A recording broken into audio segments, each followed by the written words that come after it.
Welcome back to Reading Bear. Today, we will take a look at some new malicious compliance stories. And if you enjoyed my content, please don't forget to subscribe to my channel and post some bear emojis in the comments. Let's go! The first one is titled, "The Day I Met the Human Incarnation of the Let Me In meme." I work as a security guard in the night shift of a car dealership that has a mechanic's service, but at the beginning of my shift I stay at the gatehouse until the place is closed inspecting customers' cars and employees' backpacks. The place closes at 7 p.m. and the mechanics start leaving at 6 p.m.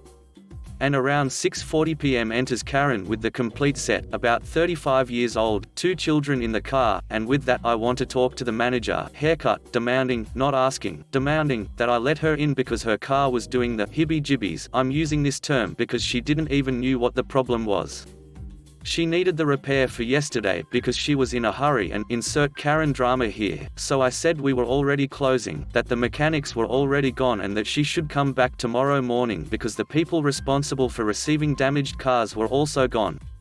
Any normal person would just say, okay, I'll come back tomorrow, but oh no, this was a Karen, and Karen full berserker mode when pulled out her cell phone and started recording the conversation as if she was right in calling me a ducking piece of crap of a guard. Look, I don't even care when people try to offend me or my work, because I have like 10 years of this job my back, and many stories like this, so situations with people like this are a quiet Wednesday to me. So Karen asked me to call the manager, regular Karen procedure lol. Then I went to call not the manager, but the owner of the shop. He's always around. I explained the situation to him, so he explained to Karen basically what I had already said, and boy, oh boy, she was not very happy. She went back to her car, got in, stood in there for a few moments in front of the gate and began to honk while she shouted, "Let me in." And then the woman starts to accelerate the car, doing that vrum threatening to ran over me, and haha, man, I'm a son of a witch who takes no crap from literally anyone. I stood in front of the car and started shouting even louder, "Come on, run over me, make my day, I wanna see you ducking try." And then Mrs. Karen was mad as hell. She shoved her hands into the horn and kept honking for good 30 seconds while screaming like a banshee from hell while I stood my ground in front of her car. Long story short, she did not ram me over, but she left the place screaming to the owner, "You will see, I will come back here with my husband, he is an attorney, I will sue you." Now here I am waiting for her glorious return. As if she would come back, and even though she comes here, which by the way it's been 3 hours since it happened, there is no one here but me. Lol. Good luck, Karen, I pity your husband. The next one is entitled "Customer Can't Wait for a Good Fitting Room?" Sure, go right on in. EC equals entitled "Customer me equals me." I work at a large thrift store in a not so good area of town, and when people want to try on clothes we have to count how many items they have and then unlock a fitting room for them. Our fitting rooms have really cheap key-to-like locking knobs on them, and as you'd guess, repeatedly inserting and removing a key into the same lock dozens of times a day will quickly wear out the lock. On 2 of our 4 fitting rooms the locks failed to where you can unlock and open the door from the outside, but cannot unlock or open the door from the inside.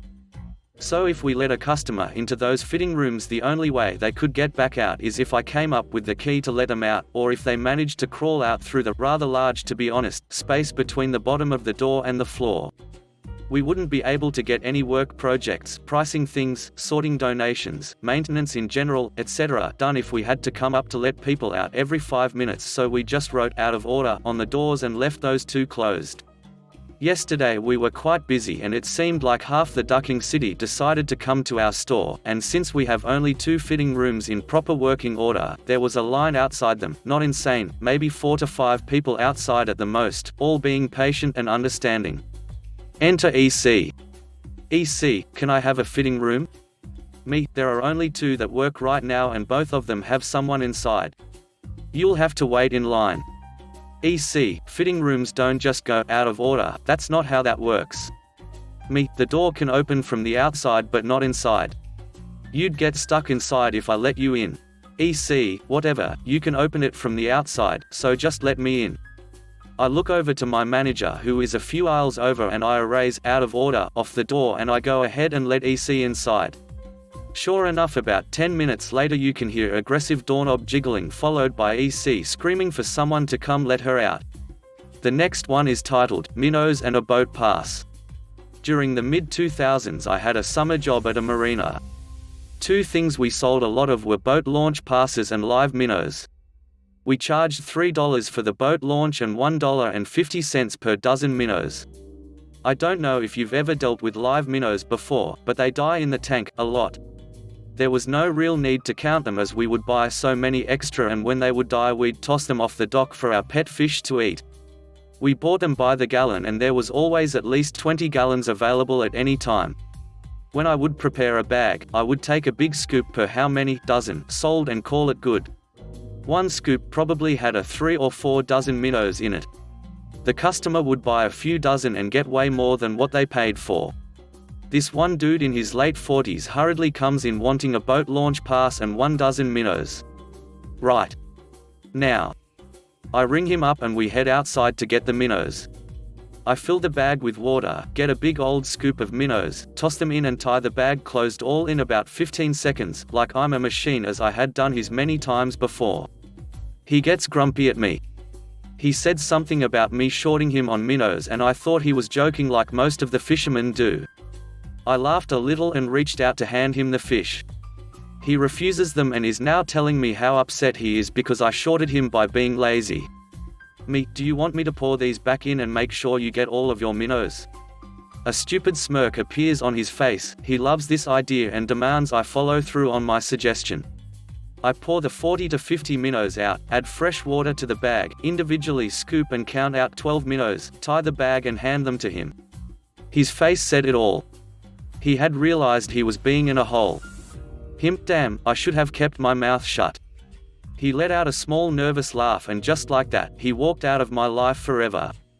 The next one is titled, Stay in the Back and Handle Order Packing. Are the jobs full of silly bosses? I worked at a place that sold home automation, electronics before Alexa and Google Home were the easiest ways to do things. We had lost our guy who generally packed up the orders, kept the inventory tidy. Due to things I did wrong that nobody thought to tell me about, I was politely demoted from front office, sales to the now vacant role. In order to explain this to me, my manager went on vacation, let the CEO's daughter, COO, come to town to cover for him, and left her to explain it to me. Her method was by bringing in a new guy, telling me to go in the back and handle the order packing. No conversation, explanation of what I'd done wrong, or anything. Just suddenly there's a new dude, and I'm to pack orders. Phone rang and I answered it, as I had for 18 months. Nope, get back to packing orders. Customer came in who I knew their order? Nope, get back to packing orders. So, that's what I did. Phone rang, I ignored it. People came in, I ignored them. Delivery came? Well, it wasn't part of packing orders. Time to sweep up the warehouse? Sorry, packing orders. They wanted to go to lunch and have me watch the door? Sorry, I'm packing orders, I'll happily lock the front door. This lasted a few hours before she decided to get demeaning, explain my job was packing orders and only allowed to do other things at her discretion. I asked politely if I could tell her to duck off. When she didn't respond right away, I did, and walked right out the door. The next one is titled, Being Extremely Rude When I'm Trying to Help, Enjoy the Hefty Fine Then. So this happened to my dad in late 90s, early 2000.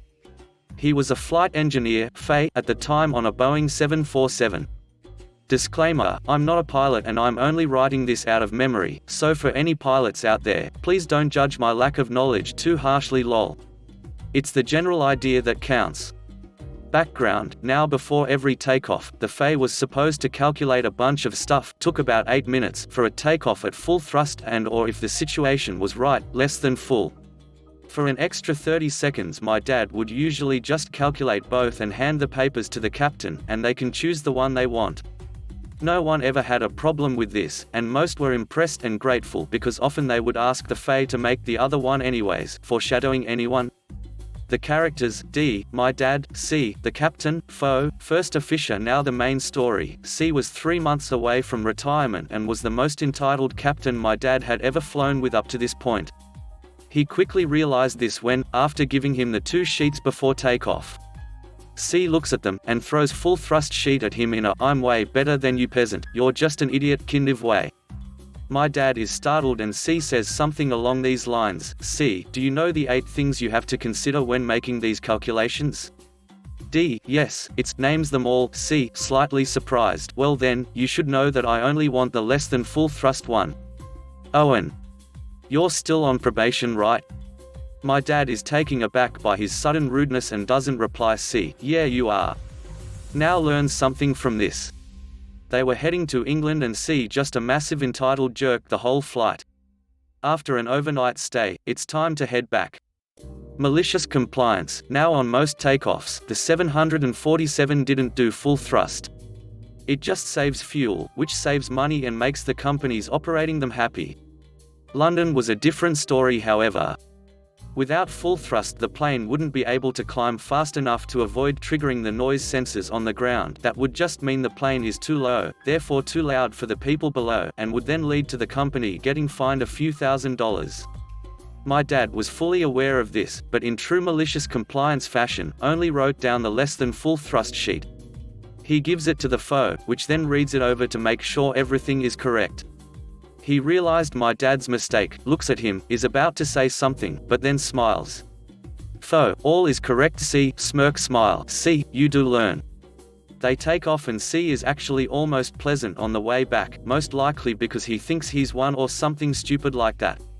After landing and just before getting out of the plane, the foe says, "Foe, oh, and by the way, keep an eye out for the violation in 3 days' time."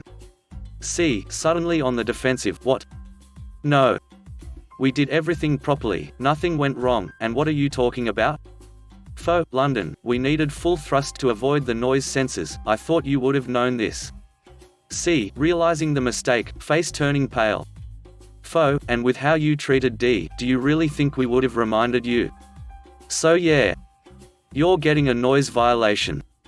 Either because he was the one taking off, or he was the captain so he was the one in charge, so for something like this his license is on the line. Can't remember which one it was in that case, only C would get a notice.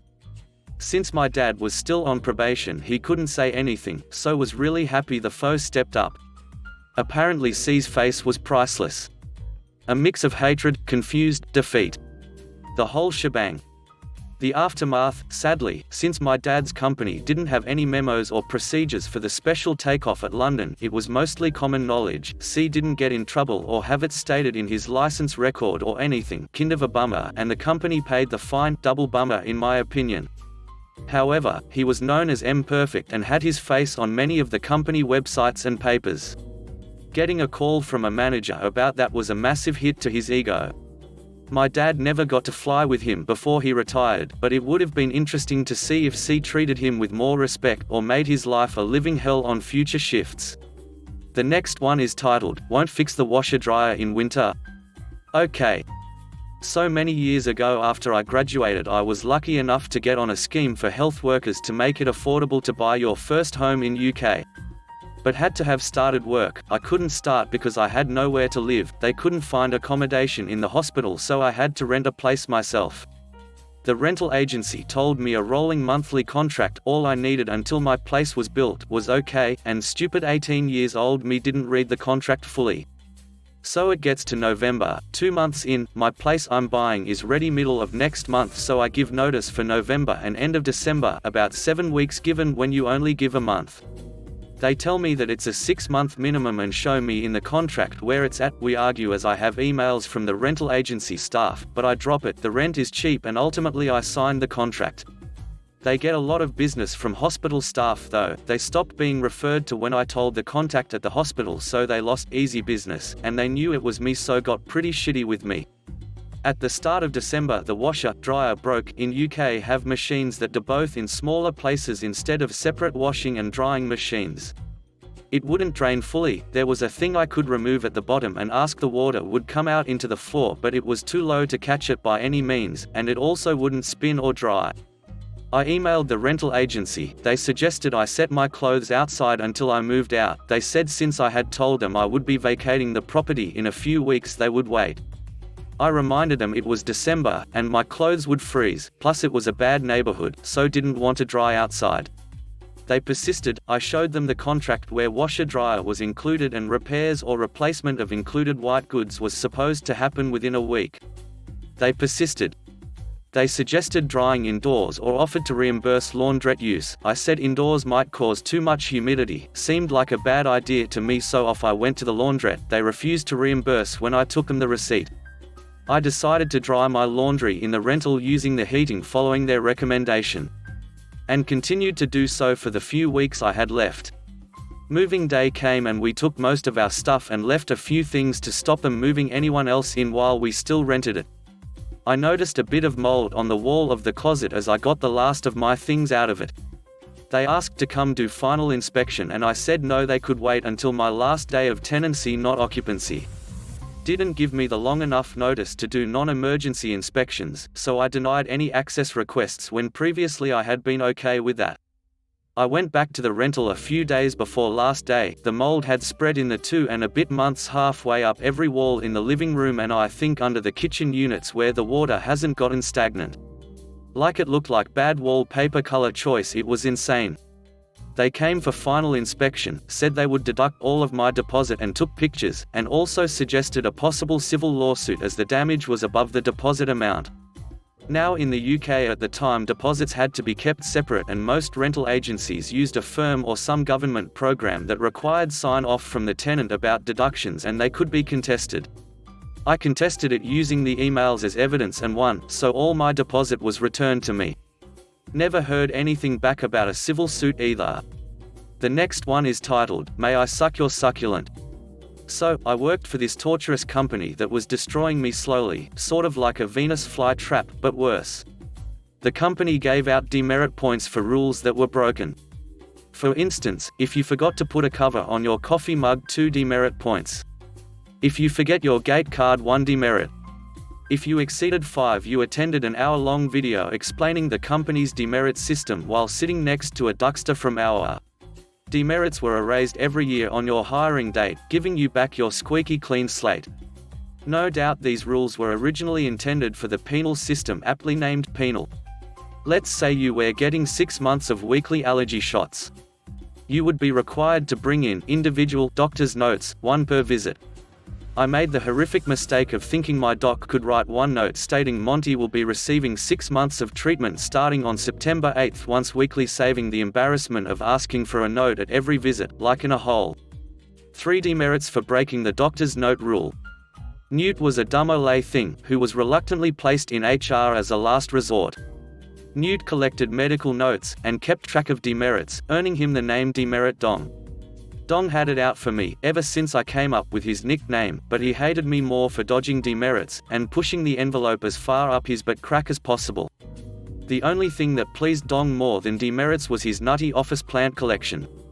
Dong would tell you all about his beloved juniper bonsai as he made out with a pot of brown-eyed Susans. Monday I hand Dong my doctor's note, 6 months of allergy shots starting September 8 once weekly. He accepted the note and went back to massaging his spider plant.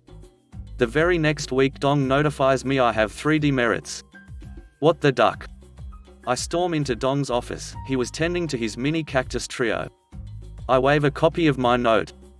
The bastard opens the rule book and points to a line stating that an individual note must be presented for each medical visit. Dong finally got me, and that was the end of that, or was it? Dong asked me what I was allergic to. He chuckles, gets up and starts fingering his fern. I know damn well he reads every note in my file. For this very reason, I always insert a strange medical condition or affliction on every single note. It was just a little tidbit of satisfaction against the dickety Dong. Pica was my latest affliction. Pica, an abnormal desire to eat substances, such as dirt, chalk or ash, not normally eaten. Fast forward, I get a promotion. However, due to lack of office space during renovations, I get to share a temporary space with Dong and all his plant children for the next 9 cozy months. No options, no other place to move to, and I was ready. Dong's day would start by finding strategically placed spoons in the dirt of random potted plants. I would say things to Dong like, "Man, I would like to take a suck of that succulent. I have a great recipe for that juniper bonsai. Is that air plant salt free?" Watching my intake. Some days I would ask him these questions through a dirt-stained upper lip. Finale. Although it was easy, I got Dong to admit he could have cleared my demerits by resubmitting paperwork back to HR, but Dong chose not to do so. Instead he told me to go prove it. Sounds easy enough. I simply explained to the head of our Newt was a great office mate, but I had allergies and a special condition aggravated by any plant that required dirt. All my medical notes were on file to prove it. Due to the fact that all of HR hated Dong too. It took all of 5 minutes. And so the story ends. Dong had to take all his plant babies home until after the move that turned out to be over a year. Dong put up a weak fight, accused me of being a plant molester. I told Dong to go prove it. Fin. The last one is titled, First Boss Weasel Incident. I worked as a mainframe computer operator in the 80s to 90s and worked nights. As lead part of my job was maintaining the schedule and contact the appropriate people if a job didn't end properly. Well, one fine night at about 3:30 AM a key job ended and the next job did not start up. I didn't realize this right away because an error message did not highlight on the monitor. I scrolled up the screen, found an error message, logged it in the book and called the appropriate contact, that of course was just thrilled to hear from me. When the daily log printed out I highlighted the job and pointed out the error code. And then wrote it in the turnover book for the day shift. When I came in the next night the second shift lead informed me that Boss Weasel wants us to stay until 10 AM to find out why I called the contact for no reason. At that time I didn't know how much of a weasel he was, but no one trusted him. I told the guys I worked with that I would handle it and just don't say anything because I was going to have some fun. They agreed because they knew what happened and that Boss Weasel was just trying to look important. So our shift ended at 7:30 and we went to the cafeteria and hung out until meeting time. We walk in and there is Boss Weasel in his full weaselness, his boss, Cool Boss and some other tech people with ticked off faces. Boss Weasel then went on about how there was no error, I screwed up, there would be penalties for it, etc, etc, etc. I replied that there was an error code and I looked at Cool Boss and reminded him of policy to alert the contact if any error happened and the next job did not automatically start. He said that was correct. I asked Boss Weasel for the printout of all screen messages and made a big show of not being able to find it. I then said that I had to get something from the computer room and went to get it, so I could control my laughter. I got the logbook and turnover book, opened it to that dates page, reopened the printout to the exact time with all the highlights and said, here it is Boss Weasel. His fur dropped as he realized that our butts were covered in silk and he was about to get his kicked. Cool Boss was upset. He looked Boss Weasel and asked him, did you look at the logbook, turnover log or the printout with the pretty lime green highlighter? Cool Boss said we could go and he would handle it. As we left we heard about 10 people screaming at the Weaselly one and we all started laughing. A fun day was had by almost all. Thanks for listening.